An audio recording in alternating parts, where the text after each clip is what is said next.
사도행전 24장 1절에서 23절입니다. 키워드는 총독 벨릭스 앞에서 바울의 신앙, 참된 신앙입니다.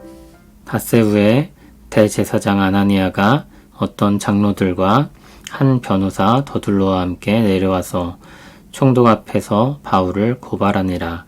바울을 부르매 더둘로가 고발하여 이르되 벨릭스 각하여 우리가 당신을 힘입어 태평을 누리고 또 이 민족이 당신의 선견으로 말미암아 여러 가지로 개선된 것을 우리가 어느 모양으로나 어느 곳에서나 크게 감사하나이다. 당신을 더 괴롭게 아니하려 하여 우리가 대강 여짜옵나니 관용하여 들으시기를 원하나이다. 우리가 보니 이 사람은 전염병 같은 자라. 천하에 흩어진 유대인을 다 소요하게 하는 자요 나사렛 이단의 우두머리라. 그가 또 성전을 더럽게 하려 함으로 우리가 잡아싸우니 당신이 친히 그를 신문하시면 우리가 고발하는 이 모든 일을 아실 수 있나이다 하니 유대인들도 이에 참가하여 이 말이 옳다 주장하니라. 총독이 바울에게 머리로 표시하여 말하라 하니 그가 대답하되 당신이 여러 해 전부터 이 민족의 재판장 된 것을 내가 알고 내 사건에 대하여 기꺼이 변명하나이다. 당신이 아실 수 있는 바와 같이 내가 예루살렘에 예배하러 올라간 지 12틀밖에 안 되었고 그들은 내가 성전에서 누구와 변론하는 것이나 회당 또는 시중에서 무리를 소동하게 하는 것을 보지 못하였으니 이제 나를 고발하는 모든 일에 대하여 그들이 능히 당신 앞에 내세울 것이 없나이다. 그러나 이것을 당신께 고백하리이다. 나는 그들이 이단이라 하는 도를 따라 조상의 하나님을 섬기고 율법과 선지자들의 기록된 것을 다 믿으며 그들이 기다리는 바 하나님께 향한 소망을 나도 가졌으니 곧 의인과 악인의 부활이 있으리라 함이니이다. 이것으로 말미암아 나도 하나님과 사람에 대하여 항상 양심에 거리낌이 없기를 힘쓰나이다. 여러 해 만에 내가 내 민족을 구제할 것과 재물을 가지고 와서 드리는 중에 내가 결례를 행하였고 모임도 없고 소동도 없이 성전에 있는 것을 그들이 보았나이다. 그러나 아시아로부터 온 어떤 유대인들이 있었으니 그들이 만일 나를 반대할 사건이 있으면 마땅히 당신 앞에 와서 고발하였을 것이요. 그렇지 않으면 이 사람들이 내가 공회 앞에 섰을 때 무슨 옳지 않은 것을 보았는가 말하라 하소서. 오직 내가 그들 가운데 서서 외치기를 내가 죽은 자의 부활에 대하여 오늘 너희 앞에 신문을 받는다고 한 이 한 소리만 있을 따름이니이다 하니 벨릭스가 이 도에 관한 것을 더 자세히 아는 고로 연기하여 이르되 천부장 루시아가 내려오거든 너희를 처결하리라 하고 백부장에게 명하여 바울을 지키되 자유를 주고 그의 친구들이 그를 돌보아 주는 것을 금하지 말라 하니라. 아멘. 바울이 로마 총독 앞에서 변론을 하게 됩니다. 처음에는 유대인에게 변론을 했었고 그들의 대제사장과 공회 앞에서도 변론을 했었습니다. 그 자리에는 로마 군대 천부장도 있었습니다. 그런데 이제 로마 총독 앞에서도 변론을 하게 되었습니다. 점점 더 바울이 선 자리가 더 높아지고 더 넓어집니다. 5일이 지나고 대제사장 아나니아가 장로들과 한 변호사 더둘로를 함께 동행하여 총독 앞에서 바울을 고발하기 위해 왔습니다. 총독은 양편의 말을 듣습니다. 변호사 더둘로가 먼저 발언합니다. 그는 벨리스 각하라고 높여 부르며 그의 통치를 먼저 찬양합니다. 그로 인해 자신들이 평안하며 자신들의 삶이 더 좋아졌다며 감사의 인사를 전합니다. 그리고 본론으로 들어갑니다. 그들은 바울을 가리켜 전염병과 같다고 했습니다. 그는 천하에 흩어진 유대인들을 소동하게 만든 장본인인데 나사렛 이단의 우두머리라고 했습니다. 또 그는 성전을 더럽게 하려고 한다고 했습니다. 성전을 더럽게 하려 했다는 것은 오해며 모함이었는데 그 주장을 포기하지 않고 계속해서 제시하고 있습니다. 유대인들은 그의 말이 옳다며 동조했습니다.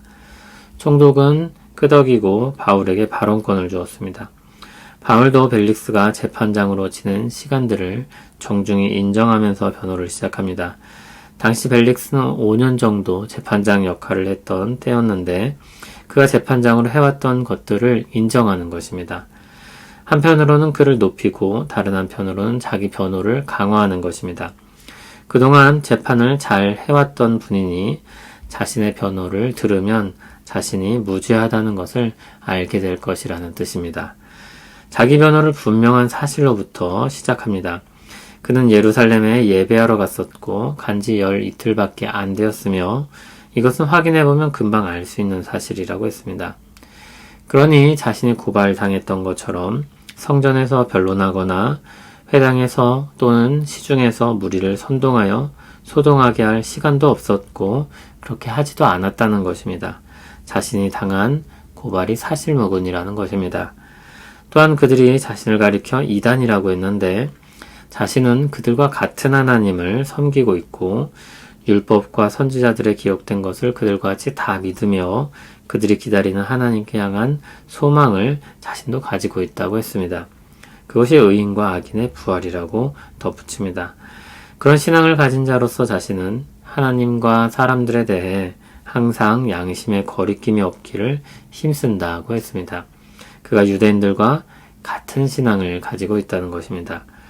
바울은 자신이 당한 고발처럼 소동을 일으키는 사람이 또한 아니라고 했습니다. 자신은 여러 해 만에 돌아왔으며 자신의 민족을 구제할 것과 예배를 위한 제물을 준비했는데 드리는 중에는 율법대로 형식을 다 갖춰 행했다고 했습니다. 그러므로 작당 모의를 할 시간도 없었고 의도도 없었다는 것입니다. 그렇게 행한 것을 유대인들이 다 보았다고 했습니다. 자신은 정말 오랜만에 예루살렘으로 왔고 자기 민족을 돕는 일을 위해 왔고 또한 예배를 드렸으며 모든 일에 있어서 율법을 따라 행하고 있었으니 고발을 당할 이유가 없다는 것입니다. 사람을 모아 무언가를 꾸민 일도 없고 소동을 일으킨 일 역시 당연히 없었습니다. 아시아에서 온 어떤 유대인들이 있었고 자신을 모함했었는데 만일 그들이 진짜로 고발을 할 만한 일이 있었다면 여기도 왔을 것인데 지금 여기에 그들이 없다고 했습니다. 자신들이 한 모함과 고발을 가지고 총독 앞에 설 용기가 없는 것입니다. 그것은 사실이 아니기 때문입니다. 또 바울 자신은 공회 앞에 섰을 때에도 옳지 않은 일을 한 적이 없었고 그는 죽은 자의 부활에 대해 신문을 받는다고 말했을 뿐이라고 했습니다. 벨릭스가 양측의 변론을 모두 들었습니다. 벨릭스는 더둘로를 앞세워 정치적인 고소를 했던 것에 대해 천부장이 이미 편지로 썼던 것처럼 혐의가 없다고 판단했을 것입니다. 그리고 그것이 종교적인 문제임을 알았습니다. 22절을 보면 벨릭스가 바울이 말한 도에 대해서 자세히 안다고 했습니다. 그는 유대 여자와 결혼을 한 사람이었습니다. 유대인의 신앙에 대해 그래서 잘 알고 있었습니다. 이 고발건이 어떤 것인지 충분히 알게 된 것입니다. 그럼에도 벨릭스는 유대 지역을 다스리는 사람이었기 때문에 그 지역 사람들을 고려하지 않을 수 없었습니다. 고발하러 온 유대인들도 자신의 시민이었습니다. 그래서 그는 즉각 무죄 판결을 내리지 않고 적절한 이유를 들어서 판결을 유보하고 재판을 연기합니다. 시시비비를 가릴 일이 있다는 것이 표면적인 이유였습니다. 그 사실을 확인할 수 있도록 천부장 글라우디오 루시아를 오도록 합니다. 한편 벨릭스는 바울에 대해 호의를 베풀어 줍니다. 백부장에게 명하여 바울을 지키기는 하되 자유를 주고 친구들이 그를 돌보아 주는 것을 금하지 말라고 했습니다. 바울은 이단 혹은 새로운 신앙을 주장하지 않았습니다. 그 역시 구약의 하나님을 믿고 있었습니다. 그런데 그 하나님께서 예수 그리스도를 통해 이루신 일이 있었고 그것을 또한 믿었던 것입니다. 그는 아브라함의 하나님, 이삭의 하나님, 야곱의 하나님을 섬기는 전통적인 신앙의 뿌리에서 나온 사람이었습니다. 오히려 그런 하나님으로부터 떨어져 나간 것은 유대인들이었습니다. 그는 율법과 선지자의 글들, 즉 구약 성경을 믿었습니다. 다만 거기에 지금 자신이 믿는 그리스도에 대한 예언이 담겨 있는데 예수 그리스도를 통해 그 말씀들이 성취되었다는 것입니다. 한 신학자에 의하면 구약에 그리스도께서 오실 것에 대한 예언이 456회나 있다고 했습니다. 사도 바울은 가말리엘 문화에서 배운 유대인으로서 그 역시 구약 성경에 대해 깊이 있고 넓은 지식을 갖고 있었을 것입니다. 그럼 그는 예수님이 예언되었던 메시아임을 믿었습니다. 예수님이 하나님께서 사람들을 구원하시기 위해 예비하신 분이라는 것입니다. 그는 구약 성경을 근거로 부활의 소망에 대해서도 말합니다. 하나님께서 마지막 때 모두 심판하실 날에 의인과 악인 모두 부활하여 하나님 앞에 판결을 받을 것입니다. 이와 같은 부활 신앙은 신약시대에 생긴 것이 아니라 구약시대로부터 이미 있었던 것입니다. 그리고 그것을 바리새인도 믿었습니다. 그러나 그들은 부활의 날 심판하실 분이 예수 그리스도라는 것을 믿지 않았습니다. 주님이 다시 오실 때 믿는 자는 생명의 부활로 나올 것입니다. 주님은 모세가 자신에 대해 기록했기 때문에 모세를 믿었다면 또한 자신을 믿었을 것이라고 하셨습니다.